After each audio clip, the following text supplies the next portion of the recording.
Hello, my name is Elena and I'm doing my presentation for human sexuality on infertility.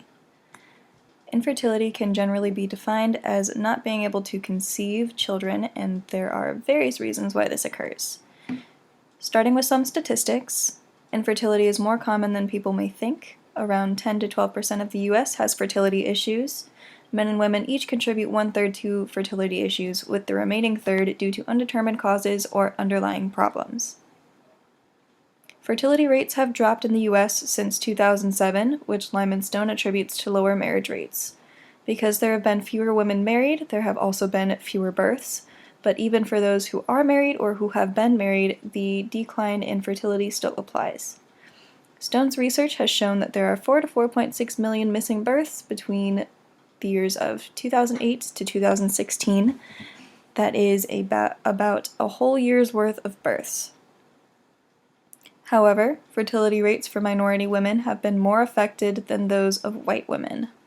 American Indians and Alaska Natives have faced a 15% decrease in expected births, which is second highest in this list. African American women have faced a 9.6% decrease, whites have faced a 9.3% decrease, and Hispanics have faced a 19% decrease, making them the most affected. The percent for whites, though, also includes some Hispanics, which makes the percent misleading and adds to the decline faced by Hispanics. Another factor affecting fertility is age. Around 10% of women between 15 and 44 have problems with fertility. More issues for women occur more frequently around the mid-30s and later. For men, most fertility issues occur in their 40s. As people age, fertility decreases. Women have a decline in quality and quantity of their eggs, making it harder to conceive. For women, especially women in their 40s, they have fewer eggs, and the eggs have more chromosomal abnormalities, which can make conception difficult. Male fertility can also be affected by 3 main factors as they age. These are motility, morphology, and decreased seminal volume. Motility is the ability of the sperm to reach the egg. Morphology is the size and shape of the sperm, and seminal volume refers to the amount of sperm released. All 3 decrease with age, but seminal volume is the least affected.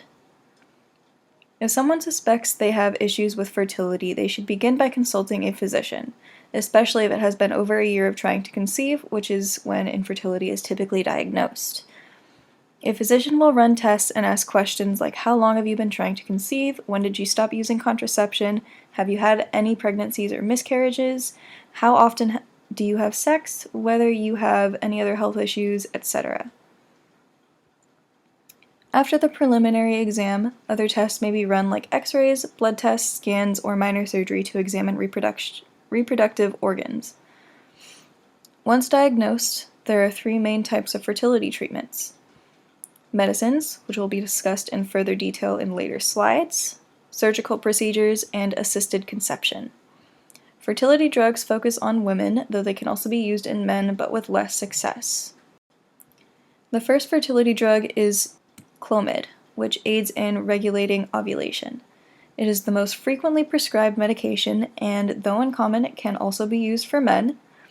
Clomid is taken orally in tablet form and can be taken with other forms of fertility treatments.